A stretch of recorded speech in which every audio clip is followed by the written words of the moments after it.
Hello friends, வாங்க இன்றைக்கி வாழைத்தண்டு இருக்கிறதுனால அதை வச்சு நம்ம இன்றைக்கி வந்து சாம்பார் மாதிரி வைக்கலாம்.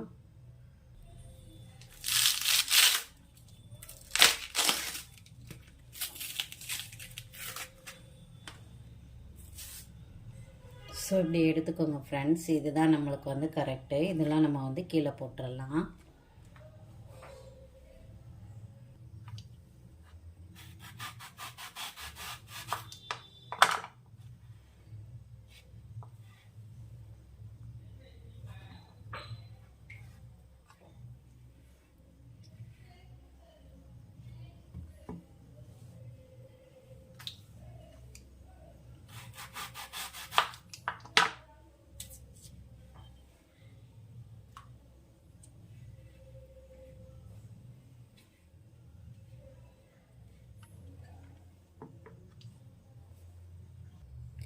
இப்படி அதிலிருந்து வந்த அந்த நார் மாதிரி இருக்கிறத நல்லா இது பண்ணி இதில் வெயில காய வச்சு எடுத்திங்கன்னா நம்ம வந்து திரி மாதிரி கூட யூஸ் பண்ணலாம். வாழைத்தண்டு திரியாக அப்படி வந்து நிறையா பேர் யூஸ் பண்ணுவாங்க. வேணால் ட்ரை பண்ணி பாருங்கள்.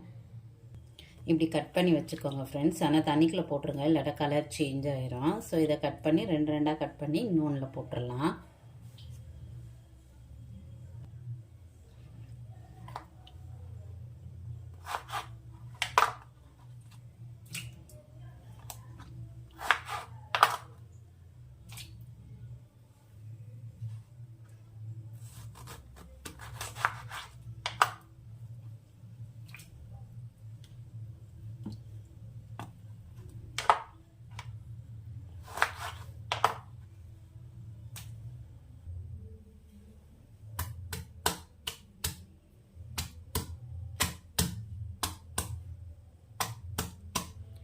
நான் எப்போயுமே என்ன பண்ணுவேன் அப்படின்னா, சாம்பாருக்கு மட்டும் ஒரு 4-5 வெங்காயம், சின்ன வெங்காயம் எடுத்து இப்படி தட்டி போட்டுக்கிடுவேன். தாளிக்கும் போது கொஞ்சம் அதிகமாக சேர்த்துக்கிடுவேன். நான் பாசிப்பருப்பு தான் போட்டிருக்கேன். மோஸ்ட்லி நான் வாழைத்தண்டில் வந்து நான் சாம்பார் செய்யும்போது பாசிப்பருப்பு தான் நான் வந்து யூஸ் பண்ணுவேன். ஸோ நம்ம கட் பண்ணி வச்சுருக்கிற வாழைத்தண்டை வந்து இதோட நம்ம வந்து மிக்ஸ் பண்ணிக்கிடுவோம். ஸோ வாழைத்தண்டை வந்து நம்மளுக்கு ஹெல்த்தியானதும் கூட. ஸோ அதனால் நல்ல டைம் கிடைக்கும்போது உங்களுக்கு கிடச்சிச்சின்னா யூஸ் பண்ணிக்கோங்க.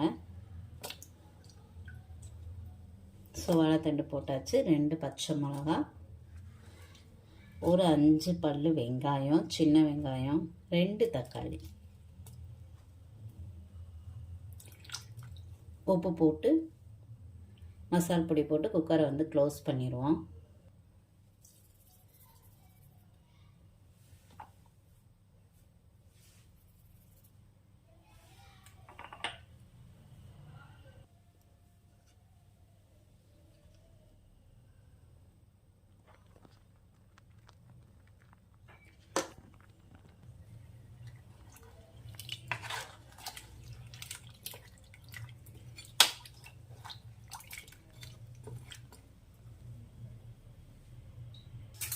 ஸோ வெங்காயம் வந்து கட் பண்ணி வச்சுருக்கேன், பல்லாரி வந்து தட்டி வச்சுருக்கு, கருவேப்பிலை இது போட்டு தாளிச்சிடலாம்.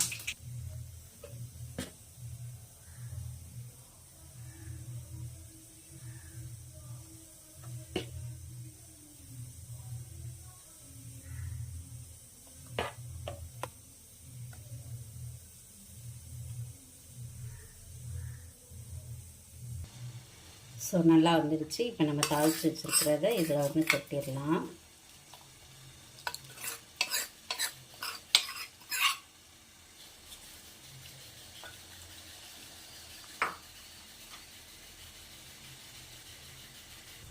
ஸோ டேஸ்டியான வாழைத்தண்டு சாம்பார் வந்து ரெடி ஆகிடுச்சு. இங்கிட்ட இட்லி வந்து வெந்துக்கிட்டு இருக்குது.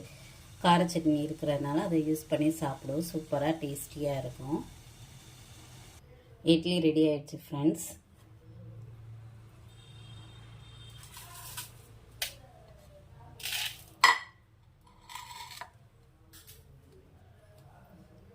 ஸோ மார்னிங் ரொட்டீன் இப்படி தான் போச்சு.